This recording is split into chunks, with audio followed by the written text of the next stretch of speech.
Sa të besueshme janë analizat laboratorike sot në Shqipëri dhe a ka një dallim midis laboratorëve privat dhe atyre publik?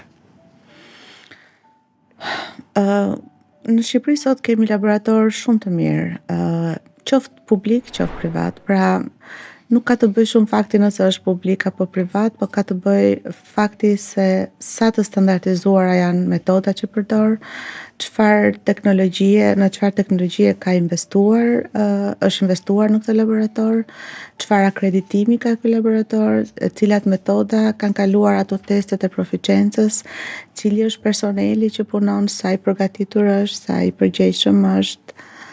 Pra, domethënë, në Shqipëri kemi laborator shumë të mirë edhe publik, edhe privat, sinqerisht.